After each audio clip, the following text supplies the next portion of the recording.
Hello and welcome back to the channel. Welcome back to the RDA. This is your Manchester United vs Leicester match reaction, and please excuse all the clothes in the background. I don't even think you can really see it, but I've been in a very wedding, ceremony things going on at the family. But it is what it is. As you can see, I look like a clown with the United cap and a formal shirt because my hair is a mess because I've been cleaning the whole day. But nothing will take away about how much of a bunch of clowns is actually playing for this football club, which is Manchester United, which I really, for once in my life, enjoyed an international break because I didn't have to watch these lot. And then today they're back, and they're back with the classic of letting us down and depressing us and ruining our weekend once again. But before we get into it, to smash like on the video, to subscribe if you're new. Mr. Maloto, it has been so long, brother.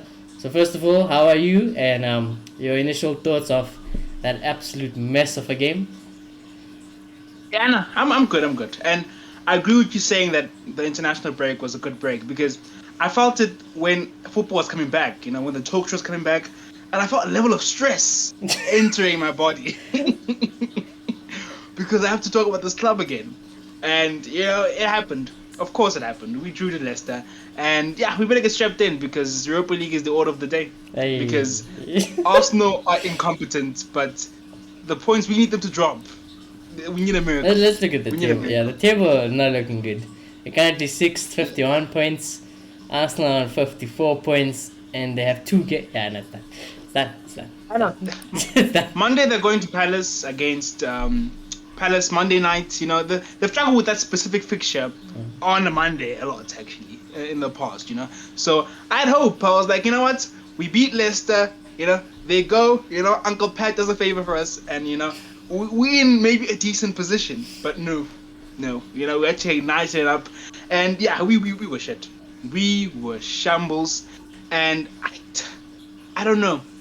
It just keeps getting worse, and there was so much wrong about the performance. And for me, to start off, I just think the shape was just bad. Yeah. I don't know what was going on. What I noticed today? Like, I think I noticed it with the fans and just how this club is in general.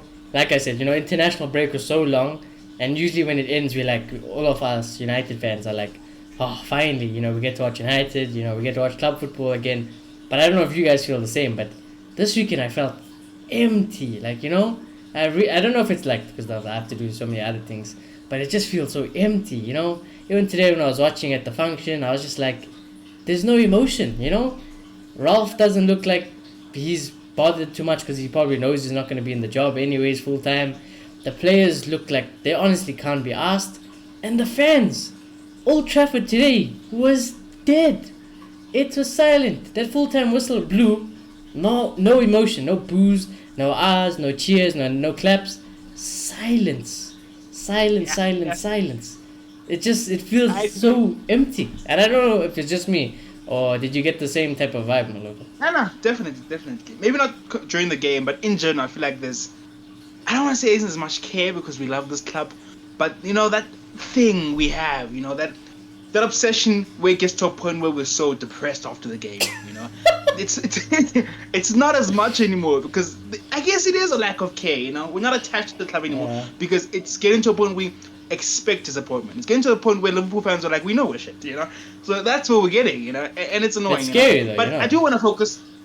I don't want to talk about the tactics a little and what happened because at the end of the day, you know what? It's about football, and if we are going to have some happiness, is that we analyze the football, and as doom and gloom as it is, I feel like what I've been thinking about a lot over the international break is that it's football. At the end of the day, there will be, I don't want to sound cheesy, there will be another tomorrow, there will be another season, and we will move on, we'll move on. And all we can hope for is that, some things can change, that maybe somehow we can move forward. And maybe that's a naive hope, but I feel like if you do the opposite and just accept that, it's just doom and gloom, then that's a very depressing life to lead. I think it's a beginning of the end, Like, even I know I catch myself doing it today because like when the full time whistle blew, I was like, I don't care, It's very dangerous because all of a sudden all of a sudden when you don't start to care, you let this club slip, and if you start letting it slip, the Glazers and everyone else who we don't like, ends up winning, because they want that. They want the fans who know a bit more, to just fade away and just be this brand and don't care, this they could be fine with this. And I think the only positive that I can think of is that, for me, mentally, the season is done. I've written it off. Whatever we get in the league, we get in the league. No results could disappoint me anymore. And I was just like, let's just next season, let World Cup come, next season come, let us get our new manager in, because the club is lacking leadership, and I think it's lacking a direction at the moment. And I think it shows on the pitch today. It just like it was like there's just a lack of just everything in general. It didn't look like they had an identity. It didn't look like there was. It was just like it's almost like you're just playing football with your mates. Just on a Sunday, Saturday, let's just play some football with our mates. No direction, no organization. Let's just go out there and do what we can. And to be honest with you, Leicester should have won that game. That second goal they scored, for me, I don't know how we got away with that one. I don't know how. That was so soft. If that happened in the reverse way, I'd be saying that's a goal. There's no ways that's not a goal. So I think we're very, very fortunate for once, And to be honest, it doesn't really matter. A point in the greater scheme of things for us don't really matter. But I was talking to my dad and saying that I don't really agree with VAR and some things and the structure of it, but today I do, because we got away with one, and I don't want to fall into that. I completely understand what you're saying, and you're 100% right, but I do want to try have some outlook and some hope that maybe we'll somehow make top four, because I feel like if we do fall out of that and you're saying it's dangerous, then that's just very depressing. That's just very depressing. Yeah. And I was listening to Ralph's second half of the press conference, which nowadays seems to be the better half of the press conference. It's weird. I don't know what's happening, but it just seems to be a bit more intimate, and the questions that I asked are a bit more hard-hitting. And he was talking about how he feels like he was responding to Van Gaal's comments about how we're a commercial club and all of that. And he was basically saying that, he thinks there is hope in the sense that this club can be fixed, but he feels like, much like Arsenal, we need to start making the right conclusions, And that's it in a nutshell, isn't it? That's the problem with Manchester United, is that we haven't made the right conclusions. We've made decisions, they've sucked, and we've repeated them. I don't... Heck, we're even doing it now. Like, I love Bruno Fernandes, but we just gave Bruno Fernandes a long contract. And what if, let's just say, hypothetically, Ten Hag comes in and is like, I don't want Bruno. He gives away the ball too much. He's just not technically on that level. I could do with a much better player. And then, now we're stuck with him on a 2027 contract, making him the third highest paid player. Those decisions shouldn't be made, fam. Bruno was on a 5-year contract anyways, You could have waited, see what happened. It's a very small example, but just things like that keep on being made at Manchester United. I mean, it has to stop, but that's beyond our control. I guess if you want to grasp, we can say maybe we already know who our manager is. We're just not announcing it, but we know this club. We know they don't, and we know that this is clearly I don't want to get excited. I don't ever want to get excited, because even if we get him, United find a way to ruin everything. Look what they did to our poor boy Ralph. Ralph looks finished. He's finished. He looked like he's done out here. Yeah, and I want to talk about Ralph a little, and I think, you know what, I like Ralph. He seems like a nice guy. He seems to understand football, but he's not a man. It's clear to the man needs to go upstairs. He needs to go upstairs. He can't handle this. I think that's glaringly obvious to me right now. And for me, it was the whole false 9 thing to start with. I kind of feel like it was the most ridiculous thing you could have done, honestly, because we've tried this before and it doesn't work.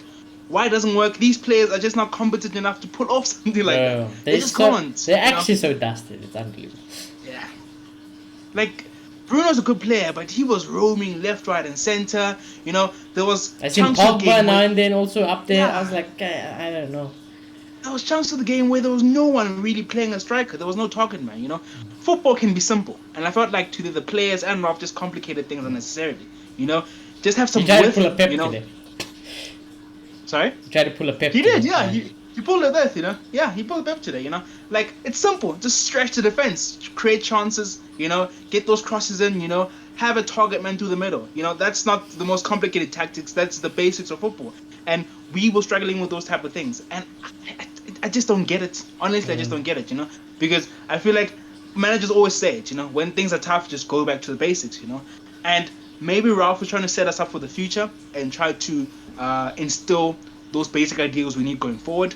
But ultimately, we can't deal with that right now. We need to make our form. And I felt like from that point of view, yeah, he kind of shocked today. And the players, a serious lack of responsibility, I feel. You know, like Bruno, I know people don't like Bruno because, you know, he's always throwing his hands in the air and all of that. But what I do like about Bruno is that he takes risks, you know? He will make that pass. I feel like the biggest culprits being McTominay and Fred, I feel like too many times there isn't risk taking, you know? Let me make the pass, you know? Let me make the run from the forward players. And I feel like some serious decisions need to be made come the summer, you know? Some serious decisions. One, what is our identity?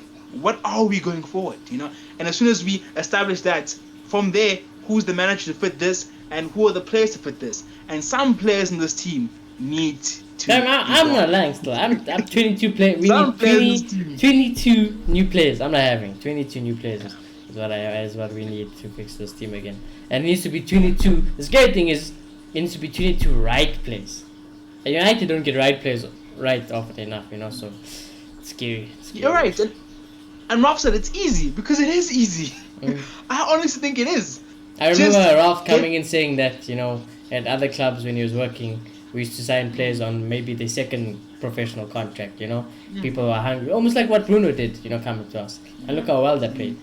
Not the we shouldn't be signing the lifetime, you the superstar contract like the Maguires or the Wan-Bissakas, you know. Like, what are we doing? What are we doing? Yeah. And I think that Bruno is a good example as well because it served the purpose. At the moment in time with a serious issue in the midfield, we needed a creator. Bruno came in and solved that specific problem. I think we have an issue of going maybe for the glamour name and not necessarily going for what we need. You know, let's sign Harry Maguire because he's doing well with England. Wan-Bissaka is shiny at the moment in the Premier League. Ronaldo, I love Ronaldo, and I think ultimately it's Ronaldo. You know, you want to sign Ronaldo, but is it what we needed at that time? That's a different question, you know. And we just need a plan. I think it's that simple. We to this point we're just doing things off the cuff, and that's the problem, 100%. Which is filtered through right to the pitch because we play off the cuff. We 100% do, and I think this is what we're gonna get till the end of the season. You know, there's nothing else United are gonna be playing in besides the Premier League now, so I think this is what we're gonna get. What's even scarier is you see some of the things we're doing, and you listen to Ralph and talking, and it's the complete opposite. It's like these players are trying to disobey Ralph. You know, Ralph has talked about high pressing, and remember when he talked about you can't do a little press, little press like being little press. I'm telling you, this club changes people, dude. This club, if you ask Ralph now, I think Ralph will be like, yeah, they're trying. But no, we know. Where's the old Ralph? You know, where's the Ralph that we watch the videos and we're like, where's that guy gone? You know, so I don't know. And like, as you say, even if we get the guy, you won't speak of because we don't want to jinx it. We don't want to jinx it. Who's to say it won't do the same thing to him? That's what I'm saying. So, oh my god. And I think ultimately, like, you know, full circle, it's always going to be because of the board. Really, that's the main reason. The board allows these type of things to happen. But let's just see. What we can hope is that he who shall not be named, because we don't want to jinx it, comes in and he puts his first down, because we still haven't had a manager who does that. We haven't had a manager who's like, Harry Maguire, you dropped. You dropped. End of story. You're not my captain. Thank you. See you next time. I don't care you costed 80 million. It is what it is. You know, we haven't had that. And that's why I said, I remember telling you weeks ago with Ralph, the fact that Ralph couldn't do that, I already knew this curtains. Don't give him a full-time job. You did say that. Yeah, so that's just one of those things. In terms of player ratings, oh god, don't even know. Just give everyone like 5s. Give De Gea a 6. That sounds accurate. Yeah, give everyone 5s. Give De Gea and Fred 6s. Ralph gets like a 4. Yeah, Ralph gets a 2. You know, Dare made a good save. And yeah, it was good. Yeah, you know, Dare is the only consistent player we have, you know. And Bruno looked up for it, I guess. Contract thing. Yeah, he better be up for his contract, yeah. But it didn't really show that much on the pitch, honestly. Yeah. He got an assist. And yeah, you know what? And I don't know. Pogba doesn't look into it, huh? He don't look into it. He doesn't look happy. Yeah. He doesn't look happy. He looks like he knows his end. Everyone looks like it's the end. It just looks like. And his comments as well. I think look, we want to keep this relationship, but like, I don't know what more we need. You know what? You know what Let is us know that it's the over. perfect analogy I can think of. If any of you viewers watch Kitchen Nightmares with Gordon Ramsay, United is a kitchen nightmare right now, and we need a fucking Gordon Ramsay to come in. You know, because there's people who don't care, who's lost their passion, their egos are big. You know, we need somebody to come in like Gordon Ramsay, fuck it all up, put it back into place, and get it running smoothly again. And hopefully that person who shall not be named is gonna do that. You know. So, And I think Ralph can be half of that. I think Ralph can do that from upstairs. yeah. And hopefully up there he is. What I like, Continues yeah, to- what we like Ralph for is his mind, because 100% he's a footballing person, 100% he's got a footballing mind, but I don't think he's got, you know, what a manager is, you know, the people, the on deck, hands on, you know, strict enough to do this, do that, to have control. I don't think he's got that, and Ralph has never been a manager. He's always been a guy working upstairs, you know. This is the first time ever really being a proper manager. So, like I said, let him go upstairs, do his thing, listen to him, take his advice. Let the new manager come in and rule with an iron fist, and that's just how it's gonna be. Yeah. Baby steps, I guess. Point where, and I've said this before, I've gone to a point where I start wonder, how bad was Ole? No, because- no. Listen, no, listen. No. Listen, because with Ralph, We had four up We to know this. he's not bad No, because of what he says, in his track record and what we know he has done. Yeah. So that kind of protects him. With Ole, he didn't really have that. But Ralph and Ole's team aren't that different. They really aren't, you know. So you start wondering, where does the real problem lie here? And when you think that it takes you down a dark hole, because you start wondering what our future is, you know. Finish. But yeah. Our future. Yeah, I'm not gonna say anything. I was gonna take the piss, but I know people are gonna get sensitive, so I'm not gonna say anything. But yeah, I think it's just disappointing. And when do we play again? We play again on Saturday. Play again on Saturday on 9th of April. So we have a week again in between. Let's just see how that goes. Let's see what story develops. Don't be surprised if United try to spin a positive story tomorrow. Don't be surprised all of a sudden Ten Hag, you know, discussions are heating up. Or Pochettino, new manager, question mark, all those things. Or let's sign Zakaria, you know, tomorrow. Something like that. You know. Expect that tomorrow. So On that note, I just want to ask, do you have a clear favorite on who you are? who I want to be as Are you not manager? sure? Yeah. 100% I want Ten Hag to be the manager. I wouldn't be very upset with Poch, but I feel like I've seen everything I want to see with Poch now. And I really do like Poch. At the time, I would have taken him any day of the week. And then obviously, if it's over Oli, I'll take anyone over the week. But I feel like Ten You know Hag, what? Ten Hag is the right one, you know? City would get Ten Hag. Liverpool would Yeah. get Ten Hag. But City and Liverpool won't get Pochettino, you know? So Yeah. I don't know if I'm just being fussy, you know. Ten Hag is clearly the best option, you know, the logical option. same like with He's the Ralph. one- For an interim manager, it was clearly Ralph. Just give it to Ralph. So Yeah, it's the same thing. Yeah, it's the logical option. But my only pet peeve, and that keeps bugging me, is that I don't want to play like City. yeah, That's my only problem. I get you, and I You get know? you. Because as much as I talk, when I talk football, I basically talk City's play style, probably with the high tempo of Liverpool. But I can't. Like, watching City, I don't know. It's just not And for I me. think But And that's just I'm not agreeing. gonna be a hypocrite, because all of a sudden, if United start playing like City, fam, and we're winning week in week out, we might just be like, this is the best football we've ever seen in our life. I feel like for a few seasons, yes, you won a trophy. It'll be nice, and maybe we'll get used to it. But what bugs me, and I'm being fussy, is that the United way, you know? The And maybe United that's way the is problem. dead now. Maybe Yeah, that's the the problem. United way is Yeah, dead. Maybe that's the problem, because we're living in the past. But like, I've just never imagined United to play tiki taka and that slow paced football. It's just never been Manchester United, you know. Yeah, no, I It kind of get bugs you. me. It is always like Liverpool style. Go Yeah. go hard at them, you know. Give it till the end. But yeah, I think we just have to move on. I think whatever, if Ten Hag comes back in, that's the new United. I think that's just how it's gonna have to be. That's gonna have to be the new United. So let's just see. But we still have to get Ten Hag into the door first of all. You know, who's to say Ten Hag won't reject us and go with someone else? You know, so let's see. If we get Brendan Rodgers, this is gonna be a Newcastle fan. I'm joking. But yeah, Mr. Mulot, is there anything else you want to say? Because there has been a while, so is there anything else you want to say? Nothing really. Maybe I'll stop becoming religious and pray that maybe that's the only option, right? I've had too many religious things this week, so I think I'm gonna need a break from it. But yeah, let's just hope and pray for us, everyone. Hope and pray for us. But yeah, we shall check you all very soon. Do smash a like on the video. Do subscribe if you are new. I shall do a tactical analysis on tomorrow. Yeah, sad times. Sad times. You know. Who knows? Maybe we do it there. Yeah. Who knows? It was that sad. It was that sad. Actually, yeah, no, we'll see. Maybe Fred even. So let's just see what happens tomorrow. You never know. Some news could break out. That's important. So let's just see what happens. But yeah, we shall see you all very soon. Good to be back in a weird way. It's good to be talking to everyone. Not good to watch United because that's just tragic. So yeah, we shall see you all very soon. Goodbye.